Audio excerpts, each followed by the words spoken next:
Hello everyone, welcome to our channel P talks and hopefully आप सबकी preparation अच्छी चल रही है और CSIR नेट का फॉर्म भी आपने फिल कर दिया होगा।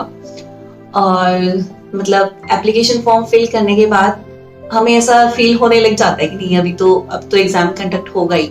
उससे पहले तो कुछ आइडिया नहीं था, बट अभी तो हमें आइडिया है। आइडिया नहीं, अब तो आप यही मान के चलो ना कि इट इज कंफर्म कि एग्जाम सितंबर में ही होने वाला है। ओके, तो उसके अकॉर्डिंग अब आपको अपनी जो प्रिपरेशन है उसी के अकॉर्डिंग आपको प्लान करनी पड़ेगी। और ये जो 1.5 मंथ आप बोल सकते हो जितना भी बचा है, इसमें मतलब टाइम वेस्ट करने का आप रिस्क ले ही नहीं सकते कि इधर उधर बीच में 2-3 दिन कहीं घुमाते हैं वगैरह। मतलब किसी भी वे में आप टाइम वेस्ट नहीं कर सकते। ओके, और वैसे भी होता है ना कि लास्ट के दिनों में जो कंसिस्टेंटली पढ़ता है ना, रिजल्ट उसी का अच्छा आता है। मान लो कि अगर आपने लास्ट 6 मंथ्स बहुत अच्छे से पढ़ाई की है और अभी तक आके अब आपको ऐसे हो गया कि यार बहुत बार पढ़ ली, अब बार बार वही चीजें नहीं पढ़ी जा रही, और फिर आप थोड़े लेजी हो जाते हो कि हाँ ठीक है थोड़ा देखते रहते हैं, मतलब टच में रहते हो बट इतना मेहनत से नहीं पढ़ते। नोट्स उठा लिए, देख लिए, पेज पलट लिए, बस हो गया। वैसे नहीं चलेगा। अगर आप ऐसे सोच रहे हो तो एग्जाम क्लियर नहीं होने वाला। ट्रस्ट मी, अभी जितना टाइम बचा है उसमें आपको अपना सब कुछ देना पड़ेगा, तभी जाके आपका एग्जाम क्लियर हो सकता। और अब जितना भी टाइम बचा है ना, उसको एक प्रॉपर प्लानिंग के साथ आपको मतलब टाइम यूटिलाइज करना पड़ेगा। और उस प्रॉपर प्लानिंग में हम क्या क्या इंक्लूड कर सकते हैं, वही चीजें हम आज डिस्कस करने वाले हैं। अगर मैंने ये एग्जाम देना होता सितंबर वाला, तो मैं कैसे इस टाइम को कैसे मैनेज करती, तो बस उसी का थोड़ा बहुत आइडिया मैं आपको देने वाली हूँ। और आप वीडियो लास्ट तक देखना, आपको जरूर बहुत से ऐसे पॉइंट्स मिलेंगे जो आपको पक्का हेल्पफुल रहेंगे। Okay, so let's start. हम सबसे पहले स्टार्टिंग करते हैं कि कुछ स्टूडेंट्स हैं जो पहले से प्रिपेयर कर रहे थे, राइट। तो अब उनका है कि हमने ये पहले से स्ट्रेटेजी बनाई हुई थी, तो हम उसी तरीके से चले या फिर कुछ चेंज करें। ओके, तो देखो पहले जो भी आपकी स्ट्रेटेजी थी उसमें आपको नहीं पता था कि एग्जाम कब होने वाला है, तो आप एक मतलब फ्लो में चल रहे थे जैसे भी कि हाँ सिलेबस कर रहे हो, असाइनमेंट वगैरह कर रहे हो, ठीक है। बट अब आपको क्या है, टाइम लिमिट है कि इतने टाइम में सॉरी इतने टाइम में आपको सब कुछ कवर करना है। जितना अगर सिलेबस आपको कवर करना रहता है वो भी करना है, रिवीजन भी करनी है, साथ में असाइनमेंट्स भी करने हैं, प्रीवियस ईयर क्वेश्चंस भी करने हैं, अगर टेस्ट सीरीज चाहते हो तो वो भी देनी है। ये सब कुछ आपको एक टाइम लिमिट में ही करना है। ओके, तो ऑब्वियसली आपको थोड़ा सा तो चेंज करना ही पड़ेगा। तो अब सबसे पहले बात आती है कि कुछ स्टूडेंट्स को है कि अभी सिलेबस रहता है, ठीक है, तो हम वो सिलेबस करें, या फिर ज्यादा टाइम नहीं है तो हम सिर्फ अब रिवीजन स्टार्ट कर दें। ओके, तो देखो उसमें क्या है, आई विल सजेस्ट कि सबसे पहले क्या करो, एक पेज लो, उस पे ऑर्गेनिक, इनऑर्गेनिक और फिजिकल तीनों के सब चैप्टर्स लिखो जितने भी है। उसके बाद मार्क करो आपने कितना कर लिया और कितने चैप्टर्स अभी पेंडिंग है। ओके, और जो चैप्टर्स पेंडिंग है ना, उसमें से भी फिर सर्कल करो वो मेजर टॉपिक्स जिनकी वेटेज ज्यादा है। ओके, तो क्योंकि ऑब्वियसली हम अभी टाइम डिवोट करेंगे अगर सिलेबस पे, तो एटलीस्ट उन्हीं टॉपिक्स के ऊपर टाइम डिवोट करें ना जिसमें से हमें पता है क्वेश्चन फॉर श्योर आना ही आना है। तो इसलिए एक बार आप पूरे अच्छे से चैप्टर्स लिखो एंड मार्क करो कौन से चैप्टर्स आपने करने हैं, मेजर टॉपिक्स आपने करने हैं। ओके, और इसके बाद मतलब कि इतना सिलेबस आपका होना चाहिए। देखो आपको अगर याद हो तो आपने अगर मेरी मिस्टेक्स वाली वीडियो देखी होगी, तो सबसे पहले मेरी मिस्टेक थी सिलेबस की। अगर आपने सिलेबस अच्छा नहीं किया हुआ, मतलब इनफ नहीं किया हुआ, तो आप कितने भी अच्छे से कर लेना, आपका क्लियर नहीं हो पाएगा। इसलिए सिलेबस आपका एटलीस्ट 70 to 80% तक होना चाहिए। ओके, तो इसके हिसाब से आप मार्क कर लेना यही चैप्टर्स करने हैं। देन नेक्स्ट थिंग क्या करनी है, एक पेज पे जितने भी आज 21 है ना, सॉरी 22 है, तो सारी डेट्स 22 से लेके अगस्त लास्ट तक पूरी डेट लिखनी है, 22, 23, 24 ऐसे करके, और पूरे अगस्त की भी। एंड देन हर एक डेट के आगे आपको मेंशन करना है कि आप क्या करने वाले हो। बिल्कुल एग्जैक्ट नहीं हो पाएगा वैसा का वैसा, बट आपको एक ब्रीफ आइडिया मिल जाएगा कि आपको कितनी स्पीड से सब कुछ करना पड़ेगा ताकि आप सब कुछ इन बचे हुए दिनों में कर पाओ। ओके, हम अगस्त लास्ट तक इसलिए ले रहे हैं कि क्योंकि हमें पता है कि एग्जाम सितंबर में है, एग्जैक्ट डेट नहीं आई, बट मतलब मुझे ऐसा लगता है कि फर्स्ट वीक में तो नहीं होगा, सितंबर के भी हमें 1 वीक आई थिंक मिल जाएगा, तो उसमें आप आपकी रिवीजन कर सकते हो लास्ट वाली, जो हम सिर्फ नोट्स वगैरह पढ़ते हैं ना, तो वो कर सकते हो। इसलिए हम अगस्त तक की ले रहे हैं, जहां तक हमें असाइनमेंट्स, टेस्ट सीरीज वगैरह सब कुछ निपटानी है। ओके, तो अभी हमें कैसे लिखना है, मान लो आपका टॉपिक रहता है, मतलब स्टार्टिंग से ही करना रहता है, ओएमसी करनी है आपने, ये आपका सिलेबस में रहता है करना, नया मतलब नए टॉपिक में, तो आपने ऐसा नहीं करना कि 3 दिन आपने जस्ट ओएमसी को दे दिए और बस दिन रात वही पढ़ रहे हो, ठीक है, ऐसे मत करना। उससे क्या होगा, एक तो वही सेम टॉपिक पूरा दिन पढ़ना, थोड़ा सा लास्ट तक मतलब दिन के एंड तक जाते हम थोड़ा सा बोर हो जाते हैं कि सुबह से यही चीजें पढ़ते जा रहे हैं। ओके, तो उससे क्या होगी, आपकी थोड़ी एफिशिएंसी दिन में मतलब एंड तक, शाम तक कम हो जाती है। तो ऐसा नहीं करना। हमने क्या करना है, अगर आप 3 दिन पूरे 3 दिन में पूरा कर रहे हो ना, तो उसको आप 5 दिन दे दो, ठीक है। 5 दिन में ऐसे करना है, सुबह जब आप उठते हो 6 बजे 7 बजे जितने बजे भी, उससे लेके शाम को 4 या 5 बजे तक आप ओएनसी करने वाले हो, मतलब कुछ कुछ टॉपिक्स क्लियर करते चलोगे, एंड साथ में जो भी उसके असाइनमेंट्स है, ऐसा नहीं है जस्ट नोट्स पढ़ लिए, जो भी आप लेक्चर वीडियो देख रहे हो पढ़ लिए और बस हो गया। सिर्फ वो लेक्चर वीडियो देख के सिलेबस कंप्लीट नहीं करना। सिलेबस कंप्लीट या टॉपिक कंप्लीट तभी माना जाएगा तब आप वो लेक्चर वीडियो के साथ साथ जो असाइनमेंट्स दिए हुए हैं, जो उसके प्रीवियस ईयर क्वेश्चंस हैं, वो भी आपने कंप्लीट कर लिए ना, तब जाके आपका माना जाएगा कि हाँ अब आपका ये टॉपिक कंप्लीट हो गया। ओके, तो क्या करना है, लेक्चर वीडियोस देखी, उस दिन की जो भी असाइनमेंट था उसी दिन करना है, ना ही ये सोचना कि नहीं मैं स्टार्टिंग के 3 दिन में सारे लेक्चर वीडियोस देख लेता हूँ और फिर लास्ट में 2 दिन में मैं असाइनमेंट्स कर लूंगा। नहीं, एकदम से सारे असाइनमेंट्स आपसे नहीं हो पाएंगे, आप फ्रस्ट्रेट हो जाओगे और आप छोड़ दोगे। तो इसलिए बोल रही हूँ, जो भी जिन भी लेक्चर्स के बाद जो असाइनमेंट आता है उसके बाद वो असाइनमेंट कीजिए, ठीक है, सच में कीजिए। और उसके बाद लाइक 4 या 5 बजे तक आप ओएमसी कर रहे हो, देन 5 बजे से रात को 12-1 बजे तक जब भी आप सोते हो, तब फिर आप एक नया शेड्यूल बनाइए साइड में, मतलब शाम वाला, कि आपने स्टार्टिंग से रिवीजन स्टार्ट कर दिए, लाइक ऑर्गेनिक में स्टीरियो जीओसी करोगे आप एक दिन, देन आप इंटरमीडिएट्स करोगे, रिएक्शन मैकेनिज्म करोगे, रीएजेंट्स, मतलब ऐसे लाइन वाइज सीक्वेंस वाइज चलना है। सिर्फ ये नहीं बोल रही कि स्टार्टिंग में सिर्फ ऑर्गेनिक, आप साथ साइड बाय साइड आप इनऑर्गेनिक को भी लेके चल सकते हो या फिजिकल को, जो भी आपको सूटेबल हो। ओके, देन उसके बाद जब आप रिवीजन कर रहे हो ना, रिवीजन करते वक्त ये नहीं है जस्ट आपने स्टीरियो के नोट्स पढ़ लिए उससे हो जाएगा, नहीं, जस्ट नोट्स पढ़ने वाली रिवीजन बिल्कुल एंड में एक बार होगी। तो अभी हमें नोट्स, सिर्फ नोट्स से काम नहीं चलाना, नोट्स हमें जल्दी जल्दी पढ़ने हैं, देन असाइनमेंट हमें या प्रीवियस ईयर क्वेश्चन हमें बहुत अच्छे से करने हैं, क्योंकि अभी जो ये अगस्त तक का टाइम है ना, तब तक आप असाइनमेंट कर सकते हो। उसके बाद जो एंड में आपके पास 8 या 9 दिन होंगे ना, तब आप असाइनमेंट नहीं कर पाओगे, तब आप सिर्फ क्या कर पाओगे, नोट्स रिवाइज कर पाओगे। तो इसलिए अभी जो रिवीजन प्लान करोगे उसमें नोट्स जल्दी जल्दी, then assignment, previous year question या जो भी है वो आप अच्छे से करोगे।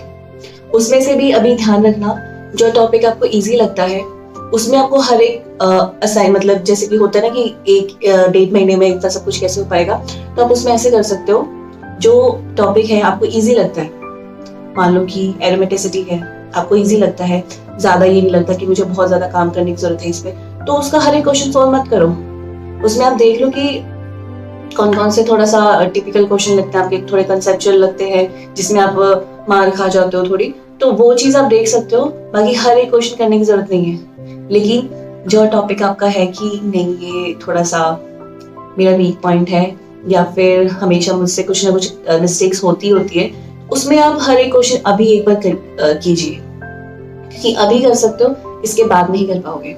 और जब अब करोगे ना, करते वक्त जितने भी क्वेश्चन, मान लो 50 क्वेश्चंस किए आपने, 50 क्वेश्चंस में से आपको होगा कि नहीं 30 मुझे आते थे, इजी ही थे, बट 20 क्वेश्चंस मेरे थोड़े से थे कि मैंने मिस्टेक्स किए कुछ माइनर माइनर, या फिर आपको कंसेप्ट ही नहीं आता था, तो उन 20 क्वेश्चंस को आप सर्कल कर लीजिए, ताकि एंड में इन केस आपके पास थोड़ा बहुत होता है कि नहीं, थोड़ा बहुत टाइम है कि हाँ आप देख सकते हो कुछ, तो जस्ट उन 20 क्वेश्चंस को एक बार आप देख पाओ कि आपने उस टाइम क्या मिस्टेक की थी, और अब आपको ये चीज एग्जाम टाइम में ध्यान रखनी है। ओके, और जब ये असाइनमेंट्स करते हो, या फिर ये कर सकते हो कि असाइनमेंट्स करते वक्त कुछ होता है ना कि यार ये क्वेश्चन में मैंने ये चीज नहीं ध्यान दी थी, या फिर इस तरीके से मैंने इस कंसेप्ट को नहीं समझा था, तो जस्ट वो पॉइंट आप अपने नोट्स में ऐड कर लो, नोट बना के।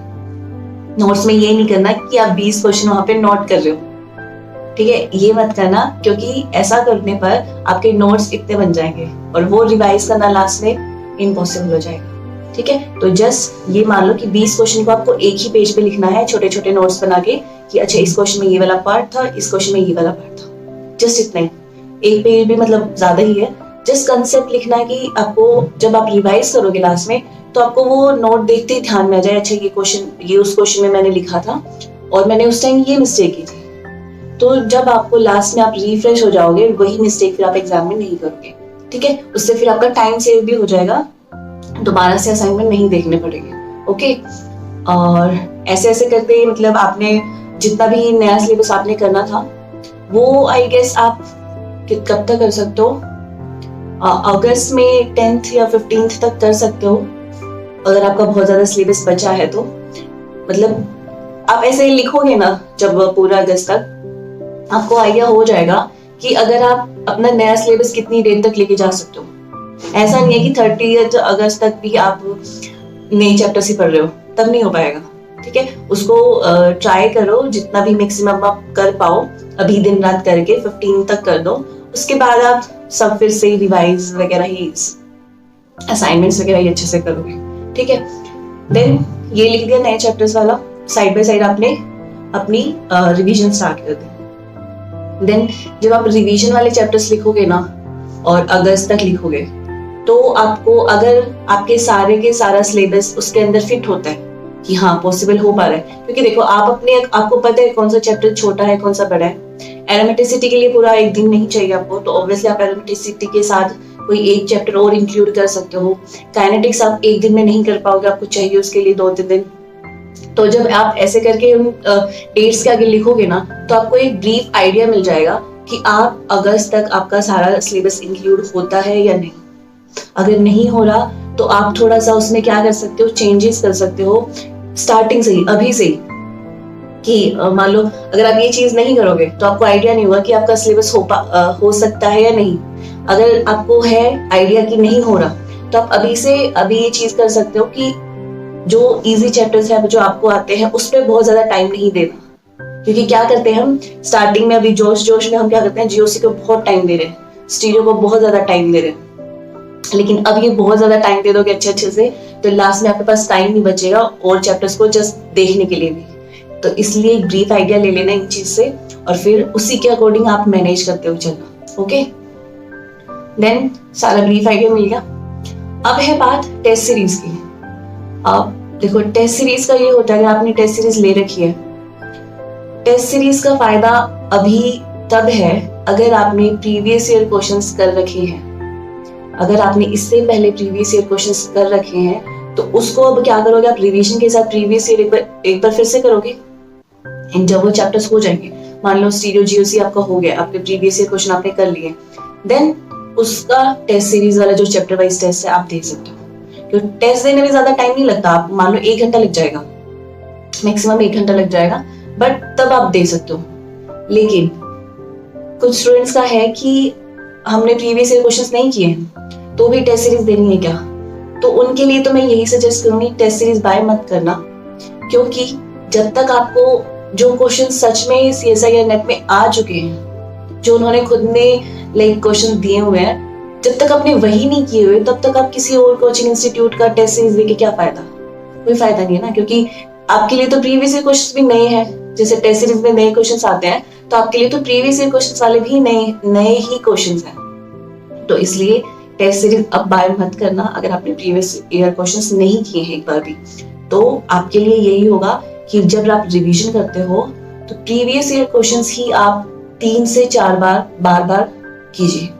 वो ज्यादा हेल्पफुल होगा एज कम्पेयर टू अगर आप एक टेस्ट सीरीज बाय कर लेते हो, क्योंकि टेस्ट सीरीज किसी कोचिंग इंस्टीट्यूट ने बनाई है, CSIR ने नहीं बनाई, but previous year question CSIR वालों ने डाले हुए, वो करने में आपका ज्यादा बेनिफिट है। ठीक है, तो इसलिए प्रीवियस ईयर क्वेश्चंस को बार बार कीजिए 3 to 4 times rather than taking a test series. Okay, और इसके अलावा जैसे कि अभी आई थिंक जल्दी ही एग्जैक्ट डेट अनाउंस हो जाएगी, तो जब भी डेट अनाउंस होती है देन एक बार फिर से अपना जो अपने पेज पे डेट्स लिखी है, जो भी सारे टॉपिक्स लिखे हैं, कि आपके पास लास्ट में एग्जाम से 8-9 दिन पहले बिल्कुल खाली दिन होने चाहिए, जिसमें आप ऐसे करोगे कि 3 दिन मैंने ऑर्गेनिक पढ़नी है, 3 दिन इनऑर्गेनिक, 3 दिन फिजिकल। ठीक है, तो उसमें आप कोई असाइनमेंट्स नहीं कर पाओगे या कुछ नहीं कर पाओगे, क्योंकि उस टाइम हमें यही होता है कि सारे जितने भी कंसेप्ट्स पढ़े हैं वो फिर से हम एक बार रिफ्रेश हो जाए। ठीक है, और उस टाइम जो मैंने बोला ना कि मैं हमेशा से ही बोलती आई हूँ कि जब भी कोई टेस्ट सीरीज, कोई भी असाइनमेंट वगैरह करते हो, कुछ भी आपको नई चीज लगती है ना, कुछ भी क्वेश्चन ऐसा लगता है कि यार ये बहुत सही क्वेश्चन था, कंसेप्चुअल क्वेश्चन था, मैंने तो इस तरीके से कभी सोचा ही नहीं था, देन वो क्वेश्चन आप जरूर नोटबुक में नोट कीजिए। बिकॉज लास्ट के जो ये 8-9 दिन होते हैं ना, उसमें हम हमारे असाइनमेंट्स नहीं उठा पाते, हमारे ऊपर प्रेशर ही इतना होता है। मैंने खुद ने देखा, लाइक मैंने कितनी बार पेपर दिया है, उस टाइम हम असाइनमेंट नहीं उठा पाते, चाहे हम स्टार्टिंग में कितनी भी कोशिश कर ले कि नहीं मैं असाइनमेंट लास्ट में एक बार जरूर देखूंगा, वो टाइम नहीं बचता। उस टाइम बस हमें इतना होता है कि मेरे को याद है कि मतलब ऐसा होता था कि रात को 12 बजे तक है ना, आज मेरे को बायोमोलिक्यूल्स करना ही करना है, तो अगर आधा घंटा होता था ना तो फिर ऐसा होता है जल्दी जल्दी कर लेते हैं, 12 बजे तक थी ना टाइम लिमिट, जल्दी जल्दी कर लेते हैं, तो असाइनमेंट सब भूल ही जाओ, नहीं हो पाएंगे। तो इसलिए अभी से ही जो भी आप नई चीजें नोट डाउन करते हो टेस्ट सीरीज से, प्रीवियस ईयर से, वो अभी से अपने नोट्स में ऐड कर लीजिए। ठीक है, और ये हो गया लास्ट के 8 to 9 डेज। और बाकी बस किसी भी तरीके का कोई प्रेशर मत लीजिए कि अभी हो पाएगा या नहीं हो पाएगा। तो देखो, नहीं होना वो तो नहीं होगा अगर आप अभी छोड़ दोगे तो। आप ये मान लो कि नहीं होगा हमारा इतने से टाइम में, तो आप अभी छोड़ दोगे तो नहीं होगा, वो उस पे आप अभी स्टैंप लगा दोगे कि नहीं होगा। बट अगर आप अभी कोशिश करते हो कुछ मतलब सब कुछ करने की, अपना दिन रात एक बार देते हो, तो कुछ तो प्रोबेबिलिटी है ना, कुछ तो चांसेस हैं कि एग्जाम क्लियर हो सकता है। ऑब्वियसली वही होता है ना कि अगर हम 10 क्वेश्चन अटेम्प्ट करके आए हैं तो उसमें से चांसेस हैं कि 3 ठीक हो जाएं। अगर 10 के 10 अटेम्प्ट ही नहीं करके आए तो आप किसी को मतलब सपने में भी नहीं सोच सकते ना कि कुछ ठीक हो सकता है, नहीं हो सकता। तो इसीलिए अभी हिम्मत मत हारना कि मतलब 1.5 महीने में कुछ नहीं हो सकता, बहुत कुछ हो सकता है अगर आप अच्छे से डेडिकेशन से, एक कंसिस्टेंसी से अगर आप पढ़ते हो। ओके, और अगर वही ना कि कुछ होता है कि जो बच्चे पिछले कुछ टाइम से पढ़ रहे थे वो अगर अभी लेजी हो जाते हैं, और अगर आप अभी पिछले टाइम में ज्यादा सीरियस नहीं थे लेकिन अभी आप अपना बहुत सीरियसली एक डेडिकेशन से, एक जुनून से अगर आप अभी पढ़ते हो, तो you can easily crack that exam, इतना टफ नहीं होगा। ओके, सो आई थिंक इस वीडियो के लिए इतना ही। एंड अगर इसके अलावा अगर आपको कोई भी डाउट है तो यू कैन मेल मी और you can comment below. Okay, so yeah, all the very best for your preparation and tata, bye bye, see you.